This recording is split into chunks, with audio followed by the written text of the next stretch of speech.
Tidak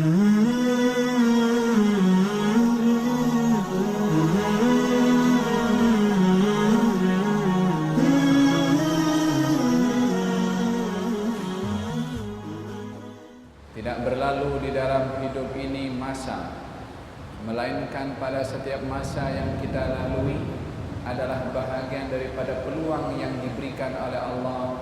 Adakah kita bijak memanfaatkan masa tersebut atau kita mengabaikannya? Karena di dalam satu hadis Nabi sallallahu alaihi wa ala alihi wasallam, beliau bersabda, "La yatahassar ahlul jannah fil jannah illa ala sa'atin marrat bihim lam yadhkurillaha ta'ala fiha." Tidaklah menyesal seorang berada di dalam syurga ketika mereka berada dalam syurga, kecuali akan menyesal setelah mendapatkan satu masa di dunia tidak berzikir kepada Allah Subhanahu wa ta'ala. Mudah-mudahan taufik dan hidayah diberikan oleh Allah kepada kita untuk berada di rumah Allah, i'tikaf, berzikir dan berdoa, membaca asma'illahil husna, mengimarahkan dengan salat. Moga-moga Allah Subhanahu wa ta'ala memberatkan timbangan amal baik kita dan digolongkan kita dalam golongan orang-orang yang beruntung di dunia dan juga di akhirat insyaallah. Amin Allahumma amin. Hadirin yang hadirat yang dirahmati oleh Allah Subhanahu wa ta'ala, di antara ciptaan Allah Subhanahu wa ta'ala yang mempunyai keajaiban adalah perasaan.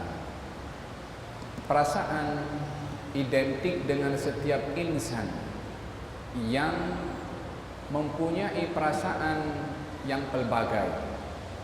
Ada perasaan gembira, ada perasaan susah, ada perasaan senang, ada perasaan sedih, ada gembira, dan pelbagai macam perasaan yang dilalui oleh hati dan jiwa seseorang. Perasaan ini adalah bahagian daripada perkara penting yang diambil berat oleh Allah Subhanahu wa ta'ala di dalam Al-Quranul Karim. Terutama sekali adalah berkaitan dengan perasaan sedih. Di dalam hadis Nabi sallallahu alaihi wa ala alihi wasallam, beliau berdoa kepada Allah Subhanahu wa ta'ala dan berlindung daripada perasaan sedih. Kesedihan adalah satu perkara yang terkait dengan perasaan seseorang. Bergantung sejauh mana kesedihan yang dirasa oleh seseorang, disitulah akan menentukan sikap seseorang itu stabil ataupun tidak, elok ataupun tidak. Oleh sebab itu baginda Rasulullah sallallahu alaihi wa ala alihi wasallam bersabda, "Allahumma inni a'udzubika minal hammi wal hazan." Ya Allah, aku berlindung kepadamu daripada perasaan ham. Yakni ham itu beban yang mengganggu jiwa. Kemudian wal hazan, dan juga perasaan sedih. Kedua-dua ini adalah merupakan satu perkara yang memberatkan kepada jiwa, yang menyentuh kepada psikologi seseorang. Terlepas daripada sebab kenapa manusia itu sedih, terkadang sebab kesedihannya itu positif sehingga dia itu sedih. Terkadang juga sebabnya itu adalah negatif, maka dia pun juga sedih. Tetapi tentu berbeza antara perasaan sedih atau beban yang berat yang dipikul oleh seseorang bila mana sebabnya positif, jauh berbeza bila mana faktor dan sebabnya adalah negatif. Bila mana di dalam doa yang dibaca sebentar tadi dalam akhir Asma'illahil Husna, doa yang dibaca, wala taj'alid dunya akbara hammina. Ya Allah, jangan kau jadikan dunia ini sebab yang menyebabkan saya sedih, saya berat, memikul beban. Yakni bila mana terlepas daripada keduniaan, hilang keduniaan yang kita punya, kalau dunia itu menempati hati dan perasaan kita, maka ianya adalah mengancam kepada psikologi dan hati kita, disebabkan sedih kepada perkara yang tak ada nilainya. Oleh sebab itu, di dalam doa-doa yang diajarkan di dalam athar, doanya adalah, ya Allah, jadikan dunia ini di tangan, jangan kau jadikan dunia ini di hati. Disebabkan kalau dunia berada di dalam hati, lalu dunia itu hilang daripada kita, kesedihan di dalam ini menyebabkan kita terkadang lost control, disebabkan oleh kerana sedih yang amat disayangkan, sebab kesedihannya adalah tak bernilai di sisi Allah Subhanahu wa taala. Akan tetapi bila mana kesedihan itu sebabnya adalah positif, seperti kesedihan orang merasa berat di dalam hati dan jiwanya disebabkan oleh kerana perkara maksiat yang merajalela, dia tak suka, berat hatinya, maka ini adalah kesedihan, sebabnya adalah positif. Dalam hal ini kesedihan seperti ini adalah bahagian daripada ibadah yang diganjar oleh Allah Subhanahu wa taala, disebabkan dirinya sedih disebabkan oleh kerana perkara kemaksiatan yang terjadi yang merajalela. Dan ini pernah ditunjukkan oleh Nabi sallallahu alaihi wa ala alihi wasallam, kesedihan beliau yang diungkapkan oleh Allah Subhanahu wa taala di dalam Al-Qur'anul Karim, fala'allaka bakhi'un nafsaka ala atharihim illam yu'minu bihadzal hadithi asafa, seakan-akan engkau wahai Rasulullah Muhammad akan membinasakan dirimu sendiri kerana kamu susah berat menanggung akan sikap daripada pengikut-pengikut Nabi yang tidak beriman kepada Nabi SAW. Kesedihan ini dalam bentuk pujian dari Allah kepada baginda Rasulullah, sebab faktor kesedihannya adalah dipuji, yaitu sebabnya adalah Nabi cenderung supaya umatnya beriman kepada baginda Rasulullah sallallahu alaihi wa ala alihi wasallam. Di dalam Al-Quran juga Allah Subhanahu wa taala menceritakan tentang kesedihan seseorang yang sedih, dan kesedihan ini yang mendatangkan bahaya. Walaupun sedih, saya katakan tadi, sifat kepada satu perasaan, tapi bila mana terlalu mendalam kesedihan itu boleh menjejaskan kepada tubuh badan. Kesedihan yang mendalam boleh menjejaskan kepada tubuh badan seseorang. Di dalam Al-Quran Allah Subhanahu wa taala berfirman tentang kesedihan seorang bernama Ya'qub alaihi wa ala nabiyina afdhalus salatu wassalam, yang berpisah daripada anaknya sekian lama. Allah Subhanahu wa taala berfirman, wabyaddat aynahu minal huzni wa huwa kadhim. Wabyaddat aynahu, dua matanya memutih, minal huzni, karena sedih, wa huwa kadhim, sementara dia menyimpan kesedihan itu, ya, tak boleh nak buat apa karena terlalu sedih berpisah dengan anaknya yang bernama Yusuf alaihi wa ala nabiyina afdhalus salatu wassalam. Digambarkan oleh Allah bagaimana perasaan sedih bila mana ada kepada seseorang sampai kepada tubuh badan. Wabyaddat aynahu, sampai kedua matanya memutih, minal huzni, daripada sebab kesedihan, wa huwa kadhim, sementara beliau menahan kesedihan tersebut. Dan ini masalah kesedihan yang berbahaya kepada hati seseorang dan juga kepada tubuh badan seseorang tersebut. Oleh sebab itu baginda Rasulullah sallallahu alaihi wasallam berdoa kepada Allah untuk terselamat daripada sifat kesedihan. Dan yang kedua, adanya usaha yang mesti dilakukan oleh seseorang untuk menghilangkan kesedihan orang lain. Karena kesedihan itu adalah sesuatu perkara yang terkait dengan perasaan seseorang. Diberikan oleh Allah contoh bagaimana orang lain yang tidak sedih mesti berusaha untuk menghilangkan kesedihan orang lain. Dalam istilah yang banyak dipakai, jabrul khatir. Kilmah walau jabr khatir, katanya. Satu kalimat walaupun jabr khatir. Jabr khatir itu menutup perasaan sedih orang lain, yakni atau menampal perasaan sedih kepada orang lain. Ianya adalah nampaknya sepele, nampaknya kecil, nampaknya biasa, tetapi itu yang dilakukan oleh Allah Subhanahu wa taala untuk jaga perasaan hambanya.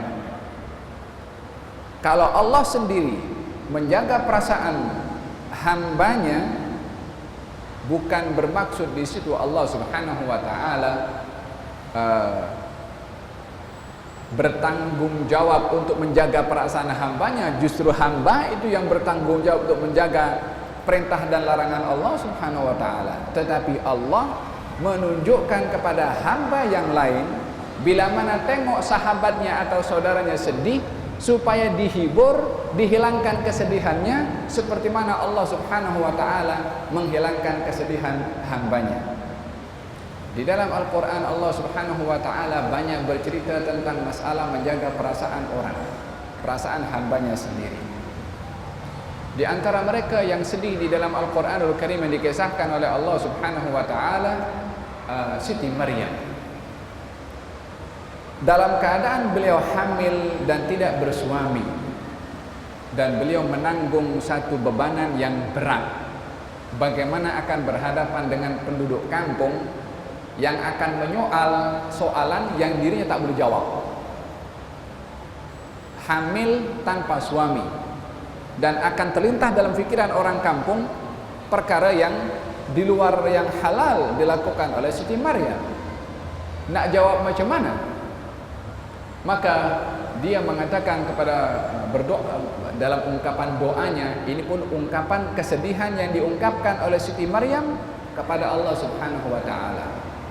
Faja'ahul makhad, ketika waktu itu mau melahirkan tiba, maka dia mengatakan, ya laitani mittu qabla hadha wa kuntu nasyam mansiyya. Andai saya mati sebelum perkara ini terjadi sama saya. Wa kuntu nasyam mansiyya, dan saya ini tak pernah wujud untuk disebut namanya. Yakni andai saya ini tidak ada. Ungkapan itu bukan maksudnya Maryam alaihissalam minta mati karena dia hamil. Karena hamilnya itu satu keajaiban yang ditunjukkan oleh Allah dalam dunia ini hanya untuk Siti Maryam, hamil tanpa suami. Maka Siti Maryam mengatakan, ya laitani mitu, andai saya mati, wa kuntu nasyan mansiyya. Ini ungkapan yang tak tertahankan, menanggung beban, akan berhadapan dengan kaumnya, masyarakatnya, dengan pelbagai macam tuhuman yang dirinya tak boleh nak mengelak dan tak boleh menjawab. Kalau dijawab pun mereka tak akan terima. Sehingga Allah ketika memberikan wahyu kepada Siti Maryam ilham supaya inni nadartu lirrahmani sawma falan ukallimal yawma insiyya. Saya bernadar untuk tak bercakap dengan sesiapapun juga. Itu nadarnya Siti Maryam, tutup mulut, tak mau bercakap. Ketika datang membawa anak, Nabi Isa alaihissalam, ditanya, bagaimana kau mendapat anak? Yang bikin isyarat, tak boleh bercakap, sebab sudah bernadar untuk bercakap, hanya memberi isyarat kepada anak yang didukungnya. Kata Bani Israel mengatakan, bagaimana aku mengatakan man kana fil mahdi sabiyya, macam mana nak bercakap dengan bayi?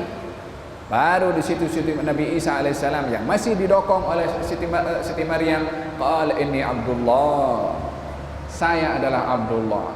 yakni masa bayinya pun bercakap. Itu yang membuktikan kalau perkataan Nabi Isa saat bayi yang membersihkan atau yang mewakili jawaban kepada Siti Maryam, disitulah mereka tak mentuhmah kepada Siti Maryam. Syahid, sebelum kejadian itu terjadi, itu kan kejadian setelah lahir dan setelah Siti Maryam berjumpa. Tapi saat nak melahirkan, khawatir apa yang akan terjadi yang menyentuh tentang marwahnya, dan ianya tak tertahankan oleh perasaannya dan kesedihan yang luar biasa, dia meminta mati kepada Allah Subhanahu wa taala. Artinya bahwasanya dirinya menghadapi satu cabaran yang menyentuh kepada perasaannya dan khawatir orang lain tergelincir mentuhmah perzinaan sementara dirinya bersih daripada tuhuman tersebut, sehingga orang yang berdosa disebabkan tuhumahannya. Siti Maryam tak mau mereka berdosa dan mengatakan, andai saya mati dan tidak disebut nama saya. Al ulama mengatakan seseorang tak boleh minta mati kecuali berada dalam keadaan seperti Siti Maryam. La yas'alanna ahadukum al-mauta. Jangan ada seorang pun daripada kamu meminta mati lidurrin massahu atau asabahu, karena musibah yang menimpa kepadanya, seberat apapun musibah, dugaan seberat manapun juga, tak boleh minta mati. Wa in kan wala bud, Kalaupun dia mesti minta mati, mintalah kepada Allah, ya Allah hidupkan saya bila mana kehidupan membawa saya, dan matikan saya kalau kematian membawa kebaikan kepada saya. Yakni serahkan kepada Allah yang mana terbaik hidup ataupun mati, tapi bukan dirinya menentukan, meminta mati kepada Allah Subhanahu wa taala. Dan diambil daripada sini Siti Maryam minta mati disebabkan khawatir fitnah yang terjadi kepada kaum Siti Maryam, mentuhmah sehingga mereka berdosa disebabkan apa kejadian yang terjadi kepada Siti Maryam.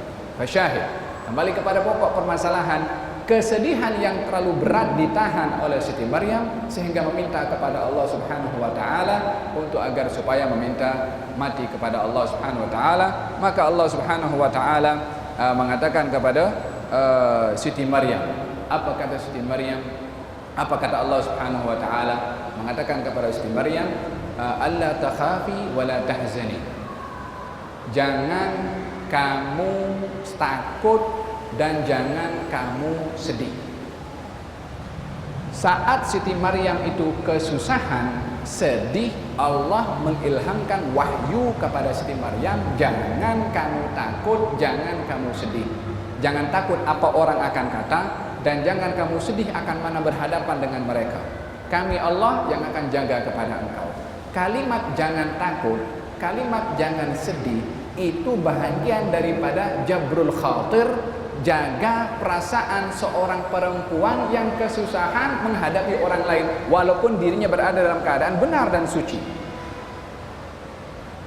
Di dalam hadis Nabi SAW beliau bersabda, man naffasa an mu'minin kurbatan min kurabid dunya naffasallahu anhu kurbatan min kurabi yaumil qiyamah. Siapa orang yang mengangkat kesusahan seseorang mukmin di dunia, satu, kurbatan. Di dalam bahasa Arab kurbatan itu namanya isim nakirah. Isim nakirah ini general. Perkara yang sedih, perkara yang susah, perkara yang berat. Karena tidak disebutkan sebatas mana susahnya.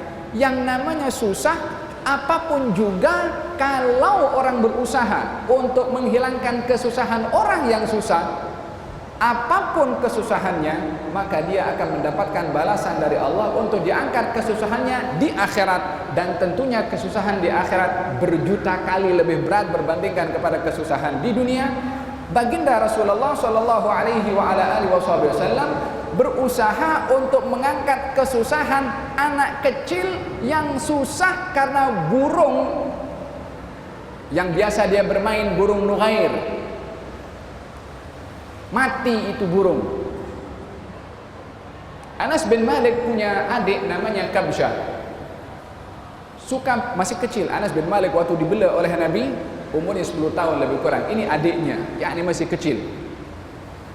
Biasa bermain dengan burung namanya burung nughair. Burung itu mati. Ini adik Anas yang bernama Kabsyah, balikkan itu burung ke sini, balikkan, yakni nakkan supaya burung itu hidup balik, supaya boleh dia bermain seperti kebiasaannya. Balik sana balik sini, burung itu dah mati. Jadi nampak pada paras muka adik kepada Anas bin Malik ini Kabsyah kesedihan. Nabi ketika tengok nampak ini budak kecil sedih, dihampiri oleh Nabi, gal dipanggil, ya Aba Umair, ma fa'alan nughair. Hai Abu Umair. Panggilan Nabi kepada adik Anas bin Malik, panggilannya ya Aba Umair. Itu panggilan Abu biasanya kepada orang kalau punya anak laki-laki, maka dia dipanggil kepada Abu kepada anak tersebut. Kalau orang namanya Abu Bakar, anaknya namanya Muhammad, maka dipanggil Abu Muhammad. Kalau orang namanya Ali, anaknya namanya Zaid, maka dipanggil Abu Zaid. Falhasil, baginda Rasulullah memanggil budak kecil itu, budak kecil yang susah, dipanggil dengan panggilan talattuf, yakni panggilan hormat, panggilan untuk nak menawan hatinya, panggilan hibur. Ya Aba Umair, hai Abu Umair, apa dia jadi dengan burung nughair?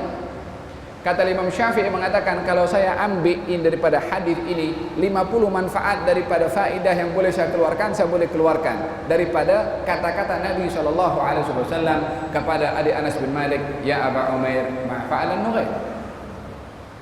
ketika Nabi berhijrah ke kota Madinah dan Nabi disambut oleh anak-anak kecil daripada keluarga Bani Najjar yang gembira, didemonstrasikan kegembiraan mereka dengan tarian dan juga dengan bacaan syair. Ini pun bahagian daripada mengekspresikan kegembiraan. Nabi ingin menghibur hati mereka yang gembira supaya tidak kecil hati, dan ini bahagian daripada menjaga perasaan orang. Bila mana orang sedang ingin mendemonstrasikan sesuatu, maka hendaklah dihargai. Kalau tidak dihargai, orang itu akan kecil hati. Maka budak-budak yang sedang ingin mengekspresikan itu dan ingin mendapatkan respon daripada Nabi tidak diabaikan oleh Nabi SAW, dan baginda Rasulullah menunggu budak-budak itu menari sampai selesai, dan mereka membacakan syair nahnu jawarin min barin najjariyah habadha Muhammadun min jari. Ditunggu sampai selesai, baru Nabi tanya, "Atuh Habib Nani, engkau sayang ke kepada aku?" Mereka menjawab, "Kami sayang wahai Rasulullah." Kata Nabi, "Wallahi inna qalbi la yuhibbukunna." Demi Allah, hati saya pun sayang kepada engkau. Idzan, menjaga perasaan orang lain apapun jenis perasaannya adalah akan menjadi sebab balasan dari Allah Subhanahu wa taala kalau perasaannya akan dijaga oleh Allah di akhirat. Man nafasa an mu'minin kurbatan min kurabid dunya nafasallahu anhu kurbatan min kurabi yaumil qiyamah. Siapa orang yang mengangkat kesusahan orang beriman di dunia, apapun jenis kesusahannya, sekecil apapun juga, maka Allah akan mengangkat kesusahannya di negeri al-akhirah. Ini bahagian daripada contoh orang yang menjaga perasaan orang lain dan juga mengangkat kesusahan yang dialami oleh orang lain. Qala Sayyiduna Syekh Abi Bakar bin Salim, beliau ini setiap hari melayan tetamu dengan memotong onta hari-hari untuk layan kepada tetamu. Artinya beliau ini seorang yang pemurah dan suka kepada tetamu. Satu hari datang seorang perempuan tua membawa beberapa cupak gandum yang diletakkan di selendangnya atau di tudungnya, yakni beberapa genggam sahaja dibawa, ingin diberikan kepada Syekh Abi Bakar bin Salim. Dilihat daripada kebiasaan kalau hari-hari satu ekor onta yang disembelih dengan nasi atau gandum yang dihidangkan, entah berapa kilo, setiap hari berapa kilogram yang akan dihidangkan untuk kaum tetamu yang datang ke rumah Sayyidina Syekh Abi Bakar bin Salim. Ini datang perempuan tua hanya membawa beberapa cupak saja, beberapa genggaman tangan daripada gandum. Datang ketuk pintu rumah Syekh Abi Bakar bin Salim, dibuka oleh pengawalnya, penjaga pintu. "Gal, ini saya nak berikan hadiah kepada Syekh Abu Bakar bin Salim." Kata pembantu, "Hai, kamu tidak tahu ke hari-hari Syekh Abu Bakar bin Salim ini bagi makan kepada sekian ramai orang, satu onta hari-hari disembelih dengan sekian kilogram gandum yang dihidangkan. Kamu datang dengan dengan beberapa cupak sahaja." Maka itu perempuan kecil hati dan keluar. Maka Syekh Abu Bakar yang mendengar turun daripada tingkat atas dan lari dan memanggil kepada perempuan tersebut. Maka dipanggil, "Apa hajat kamu datang?" "Gal, saya ingin datang memberikan kepada engkau hadiah beberapa gandum ini, beberapa genggam gandum." Diambil oleh beliau, letakkan dalam serbannya, kemudian dicium dia, "Terima kasih, jazakallah khair, semoga Allah berkati engkau, terima kasih atas hadiah." Diambilnya dengan ditunjukkan, dicium semata-mata untuk menjaga perasaan si perempuan tadi yang memberikan pemberian, walaupun zahirnya tak ada nilainya, tapi menjaga perasaan orang amat bernilai di sisi Allah Subhanahu wa taala. Setelah perempuan itu pun akhirnya happy, gembira, dia pun jalan. Dia tegur itu pembantunya, "Kami tidak sampai kepada kedudukan yang kami sampai di sisi Allah kecuali dengan menjaga perasaan orang-orang macam itu."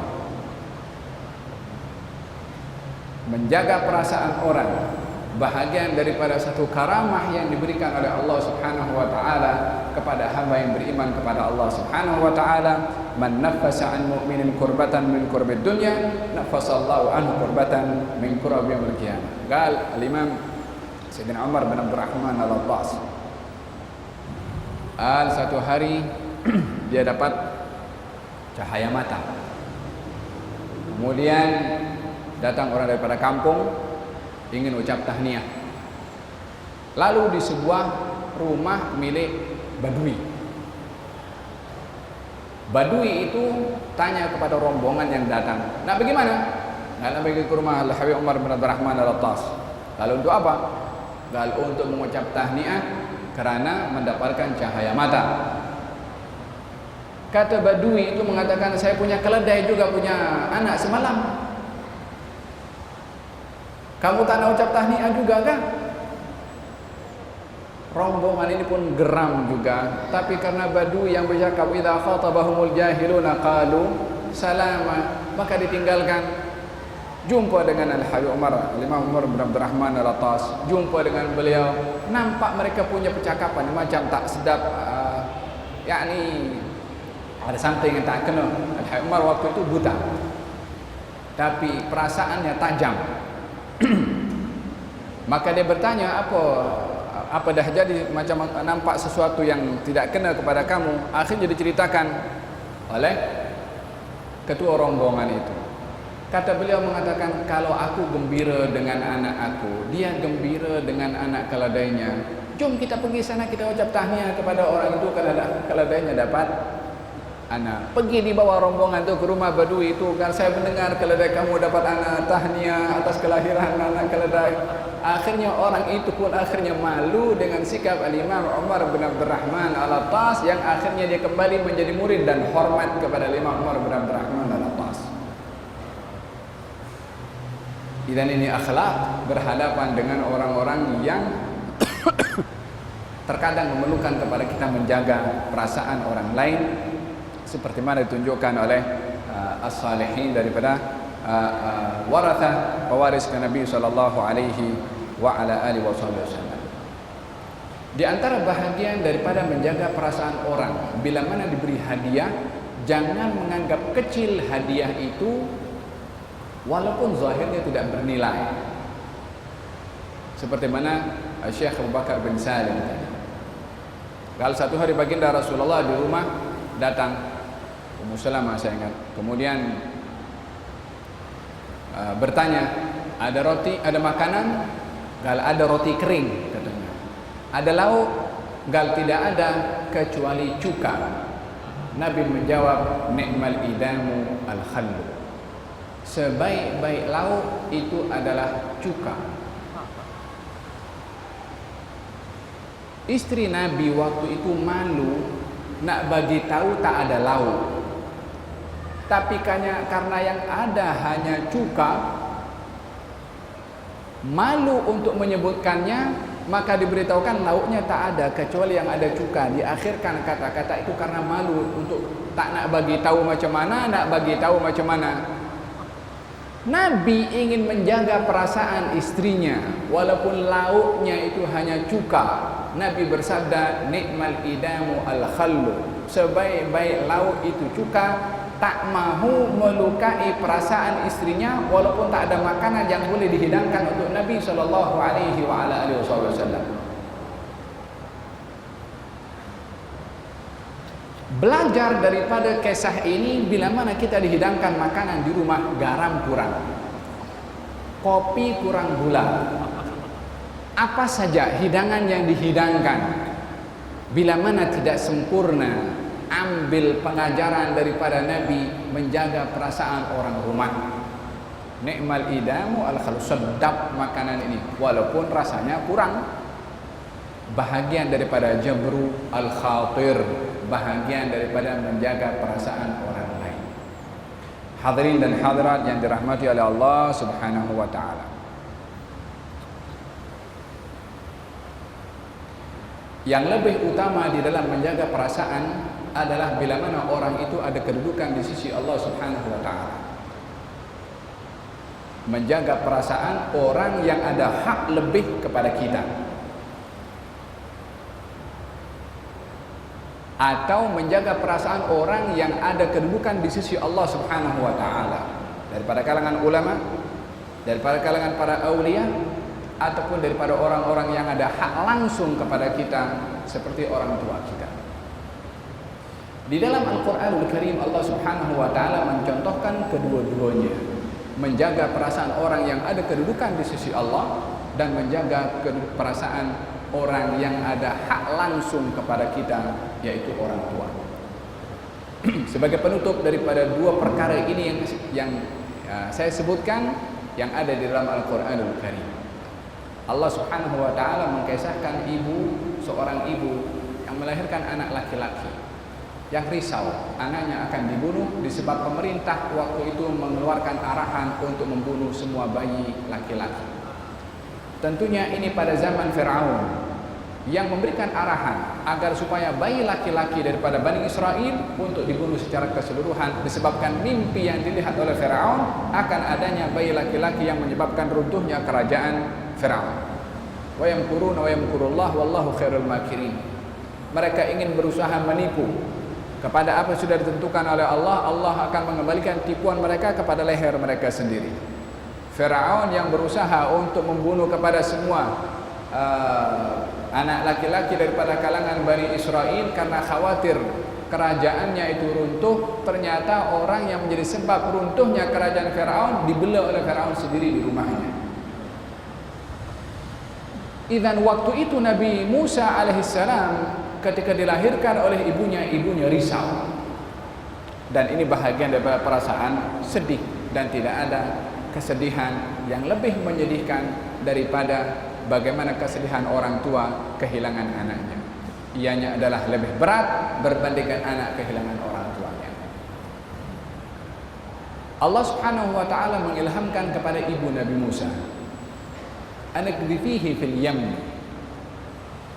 fa idza khifti alaihi faqdhifihi fil yam. Kalau kamu takut, kamu risau anak kamu akan dibunuh, campakkan ke dalam air, yakni dengan kotak dan seterusnya agar supaya tidak tenggelam. Kemudian inna radduhu ilaiki, kami Allah akan balikkan ini Musa kepada engkau. Ibu Nabi Musa risau, ibu Nabi Musa sedih anaknya akan dibunuh. Allah menghibur jabrul khatir, perasaan ibu yang sedih, campakkan, yakni letakkan di air dalam kotak dan dibawa oleh ombak. Allah berfirman, inna radduhu ilaiki, kami Allah akan kembalikan ini Nabi Musa kepada engkau. Apa tujuannya? Apa tujuannya Allah menjanjikan kepada ibu Nabi Musa untuk mengembalikan? Kay taqarra 'ainuha wala tahzan.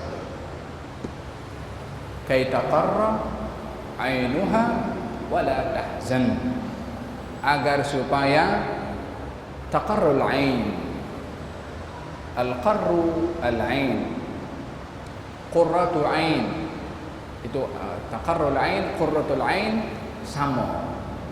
Fala ta'lamu nafsun ma ukhfiya lahum min qurrati a'yun jazaa'an bima kanu ya'malun. Qurratul 'ain, qurrah itu mata yang tetap tidak bergerak, al-'ain mata, qurrah tetap, al-'ain mata. Apa maksud mata tetap? Mata ini kalau nampak kepada sesuatu yang indah, maka dia akan terfokus kepada sesuatu yang indah, dia tak pergi tempat lain. Yakni kalau di situ ada kebahagiaan yang manusia tidak akan beralih daripada kebahagiaan itu, kebahagiaan itulah yang akan diberikan oleh Allah, yang tidak ada lagi yang lebih daripada kebahagiaan itu. Artinya engkau wahai ibu Nabi Musa yang menghendaki dan punca kebahagiaan engkau, kembalinya anak engkau ke pangkuan engkau, aku akan kembalikan agar supaya engkau gembira. Bukan gembira, agar supaya engkau mendapatkan kegembiraan yang terbesar, yaitu kembalinya anak ke pangkuan ibu. Itu qurratul 'ain. Allah menyuruh ibu Nabi Musa meletakkan Nabi Musa dan dikembalikan semata-mata untuk menghappykan ibu Nabi Musa. Ingin memberitahukan, hai anak, Kalau Allah menghappykan ibu, yang lebih berhak untuk menggembirakan orang tua itu siapa kalau bukan anaknya? Pelajarilah daripada sikap Allah yang memberikan kegembiraan terbesar kepada seorang ibu, supaya anak belajar memberikan kegembiraan terbesar dan sentiasa menggembirakan kepada orang tuanya. Idkhalus surur, jabrul khatir, memasukkan kegembiraan dan juga jabrul khatir perasaan orang lain. Ini bahagian contoh menggembirakan orang yang ada hak langsung dengan kita, seperti orang tua kita, guru kita, dan seterusnya. Adapun yang kedua, menggembirakan orang yang ada kedudukan di sisi Allah Subhanahu wa taala. Tidak ada di dalam Al-Qur'an Allah menghibur seseorang seperti mana Allah menghibur perasaan Nabi Muhammad SAW. Allah menghibur Nabi Musa, na'am. Allah menghibur Siti Maryam, na'am. Allah menghibur kepada Ashabul Kahfi, na'am. Banyak yang dihibur. Allah menghibur kepada Nabi Yaqub, menghibur kepada Nabi Yusuf.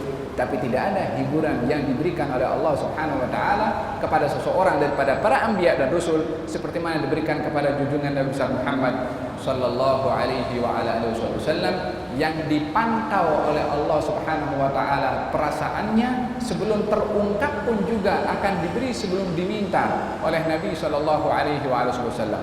Fala yahzunka qawluhu, ya Rasulullah Muhammad, jangan menyebabkan perkataan mereka sedih kepada engkau. Baginda Rasulullah sallallahu alaihi wasallam pun menghibur kepada sahabatnya. Sayyidina Abu Bakar Siddiq ketika berada di dalam gua susah hati, di dalam gua, apa kata baginda Rasulullah? Qala tahzan innallaha ma'ana. Jangan kau sedih, sesungguhnya Allah bersama dengan kami. Idzan sikap menghibur orang lain di dalam Al-Quranul Karim dan juga dalam hadis Nabi SAW adalah merupakan perbuatan Allah dan perbuatan junjungan Nabi Muhammad sallallahu alaihi wa ala alihi wasallam.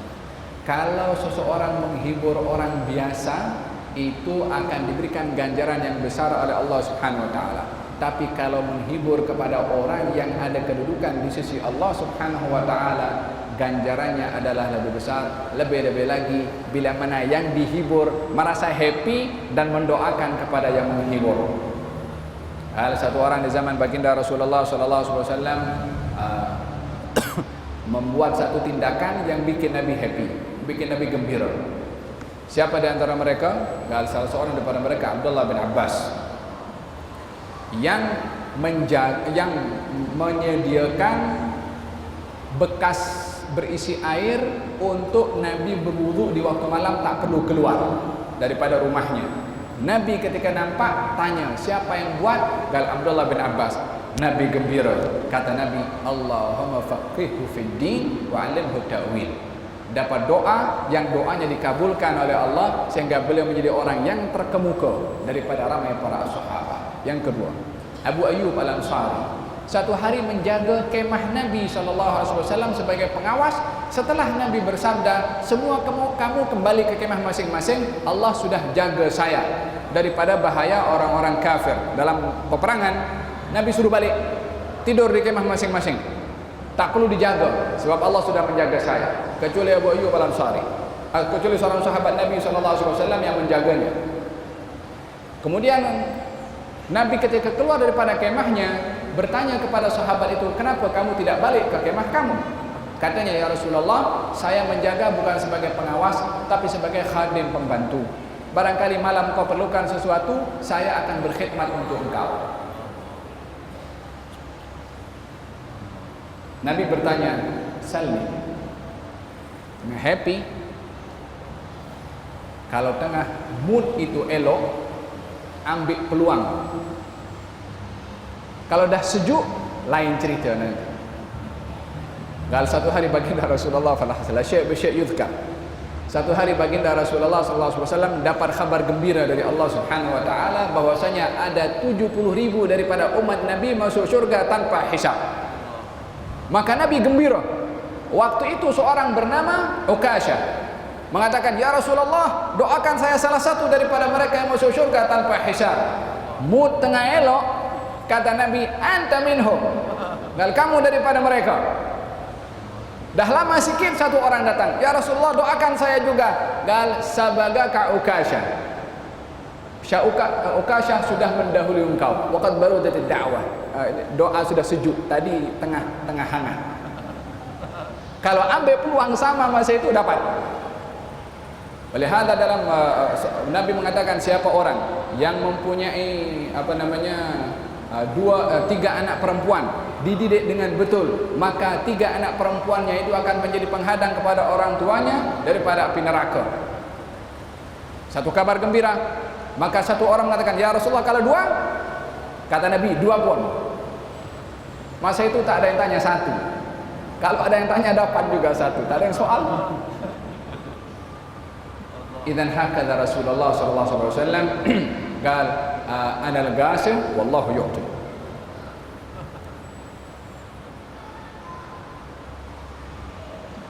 Ketika berkata ana al-ghasim, saya yang mengagihkan, otoriti mutlak dari Allah kepada Nabi. Apa saja kepada siapa Nabi akan bagi terpulang kepada Nabi. Allahu yu'ti, Allah akan kasih.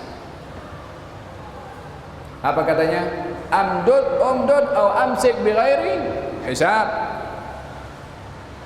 Umdud, bagi kepada siapa saja. Amsik, tahan daripada siapa saja yang kau suka, bighairi hisab, tanpa ada batasan daripada Allah Subhanahu wa taala. Anal qasim wallahu yu'ti. Saya yang mengagihkan, Allah yang memberi. Apa saja yang ingin saya agihkan, Allah akan bagi juga kepada Nabi sallallahu alaihi wa ala alihi wasallam. Wa hakadha baginda Rasulullah sallallahu alaihi wasallam. Mudah-mudahan Allah Subhanahu wa taala dalam majlis kita pada malam hari ini adalah memberikan agihan yang besar diberikan oleh Allah melalui baginda Rasulullah sallallahu alaihi wasallam untuk kita menjadi umat yang menggembirakan Nabi sallallahu alaihi wasallam. Kalau menggembirakan orang yang mulia di sisi Allah akan dibalas dengan kegembiraan yang besar dari Allah. Apatah lagi kalau kita menggembirakan junjungan Nabi besar Muhammad sallallahu alaihi wasallam dengan istiqamah, dengan akhlak, dengan taat, dengan ittiba', dengan ihya'us sunnah di dalam rumah kita sendiri dan juga pergaulan sesama kita. Mudah-mudahan Allah Subhanahu wa taala menjadikan kesemua itu bahagian daripada perbuatan dan amalan kita untuk menjadi amalan yang menggembirakan Allah, menggembirakan Rasulullah sallallahu alaihi wasallam. Allahumma hadina bihudak waj'alna mimman yusa'iru fi ridak wa la tuwallina waliyan siwak. Allahumma faqihna fid din wa 'allimna at-ta'wil. Sallallahu alaihi wasallam Muhammadin wa ala alihi wasallam. Alhamdulillahirabbil alamin.